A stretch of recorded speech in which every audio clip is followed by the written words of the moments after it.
Menyebut salah satu destinasi kuliner favorit di malam hari, angkringan tentu masuk di dalam jajaran teratas. Variasi menu yang melimpah, aroma bakaran sate-sate yang menggoda lidah, serta harga yang murah memang menjadi salah satu daya tarik angkringan. Selain itu, suasana dan obrolan yang hangat di tengah hiruk pikuk kota semakin menjadikan angkringan salah satu pelepas lelah yang ampuh.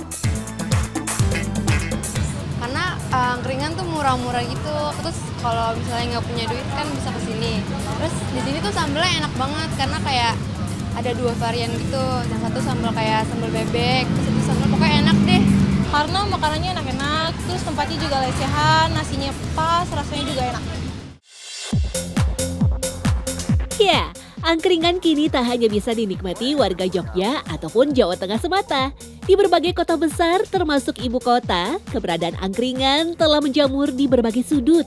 Sebenarnya bagaimana angkringan bisa bertahan seiring laju zaman yang semakin modern? Tak bisa dipungkiri, budaya nongkrong memang masih melekat pada anak muda meski generasi telah berganti. Maka tak heran angkringan yang identik dengan tempat nongkrongan pun dijalankan oleh anak-anak muda. Salah satunya Dita. Bersama 5 temannya, ia sudah berjualan angkringan sekitar 3 tahun lalu. Dengan modal yang tak banyak, ia beranikan diri membuka usaha angkringan dengan konsep angkringan ala khas Jogja. Bermula di trotoar, kini Dita telah berhasil menyewa sebuah ruko untuk usaha angkringannya. Sorenya saya masak sampai jam 5 lewat. Kita udah beres-beresin untuk mau prepare buka. Habis maghrib baru kita jualan. Dimulai dari siang hari, Dita dan teman-temannya sudah mulai memasak dan mempersiapkan dagangannya. Mulai dari nasi kucing, berbagai macam aneka sate, hingga lauk pauk.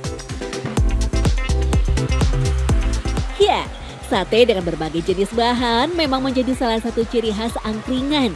Dari sate kepala ayam, ceker, usus, kikil, sampai jeroan. Sate-sate tersebut memang sengaja diolah terlebih dahulu untuk mempersingkat waktu pelayanan kepada pelanggan. Meski begitu, tak ada resep rahasia di balik sate yang legit ini. Biasanya para penjual akan mengolah sate berbahan dasar ayam dengan bumbu bacem yang punya sensasi manis. Sementara untuk sate kikil diolah dengan rasa yang sedikit pedas. Tekstur kikil yang sedikit lengket akan membuatnya semakin menempel di lidah jika diolah dengan bumbu bacem. Sate tersebut akan dibakar sebelum disajikan untuk memberikan nuansa hangat dan juga aroma bakaran yang menggoda. Seiring perkembangan zaman, beberapa pedagang angkringan lain juga akan melengkapi satenya dengan variasi frozen food.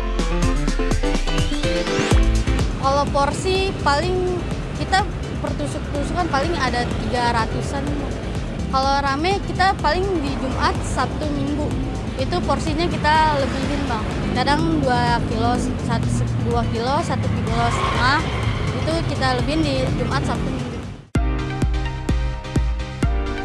Sementara itu, nasi kucing sendiri adalah sajian nasi bungkus berukuran mini dengan lauk pauk sederhana seperti olahan teri dan tempe. Nasi kucing bahkan bisa disebut syarat wajib dari eksistensi usaha angkringan sebagai kuliner yang merakyat.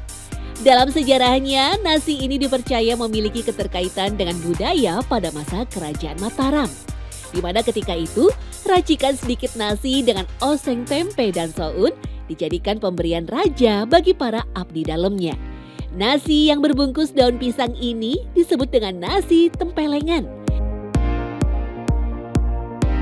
Di balik porsinya yang kecil, nasi tempelengan atau nasi kucing adalah simbol kesederhanaan. Siapapun bisa menikmatinya tanpa harus melihat status sosial penikmatnya. Dulu, rata-rata penjual angkringan hanya membuat olahan 3T pada nasi kucingnya, teri, tempe, ataupun telur. Kalau saya kalau di hari Jumat, Sabtu, Minggu bisa 2,5 liter, bisa 3 literan. Kalau hari biasa kita 2 liter. Itu jadinya kalau 2 liter bisa jadi 40 ya, 40 bungkus, 45.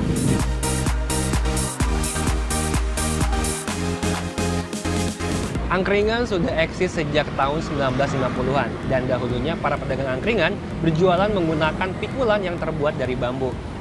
Dan masakan yang dijual adalah masakan terikan, masakan khas Jawa Tengah, serta cerek yang berisi kopi dan juga jahe. Namun saat ini angkringan lebih identik dengan gerobak, lalu juga makan di pinggir jalan, serta sate-sate yang berbahan dari frozen food.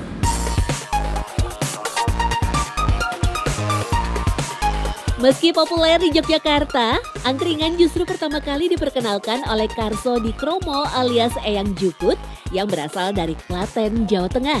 Di era 50-an, Mbah Karso menjual dagangan di sekitar stasiun Tugu sambil meneriakkan ting ting hik. Keunikan cara berjualan membuat warga setempat menjulukinya dengan sebutan hik yang artinya hidangan istimewa kampung. Seiring ramainya pengunjung, Mbah Karso memutuskan untuk berdagang menetap dan menghadirkan bangku panjang untuk para pelanggannya makan. Angkringan sendiri berasal dari bahasa Jawa nangkring yang artinya duduk santai dengan melipat satu kaki. Pada waktu itu angkringan sebenarnya diistilahkan dengan kata bahasa Jawa angkring itu nongkrong atau duduk bersila ataupun duduk berjajar gitu ya.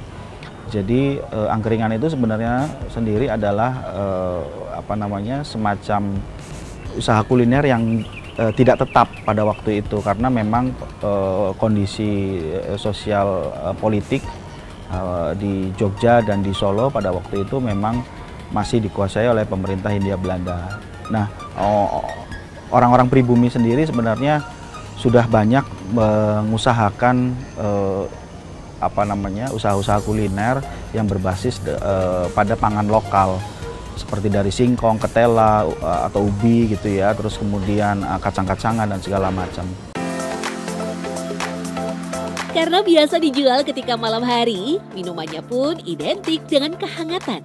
Dari wedang jahe, susu jahe, hingga wedang uwuh. Semua itu dibuat dengan rempah asli dan bukan wedang instan atau sasetan. Jadi kembali lagi sebenarnya nilai angkringan itu sengaja dibuat untuk memenuhi kebutuhan orang-orang yang berdagang di pagi hari, di sore hari dan pagi hari terutama di dini hari ya terutama. Jadi awalnya adalah mereka yang untuk mereka para pedagang penjual gitu ya, terus kemudian penjual sayur ataupun segala macam itu untuk memenuhi kebutuhan mereka yang bekerja di waktu dini hari. Keberhasilan usaha angkringan untuk berekspansi ke kota-kota lain di Indonesia tidak terlepas dari sejumlah keunggulan usaha angkringan. Pelanggan angkringan bebas untuk duduk berjam-jam tanpa harus khawatir diusir oleh pemilik usaha angkringan. Pelanggan juga dapat menikmati makanan dan minuman dengan duduk bebas tanpa perlu bermanis-manis seperti di restoran mahal. Angkringan juga menjadi titik temu masyarakat dari berbagai kalangan dan kelas sosial yang berbeda untuk mendiskusikan hal remeh sampai penting sambil menikmati hidangan yang sama.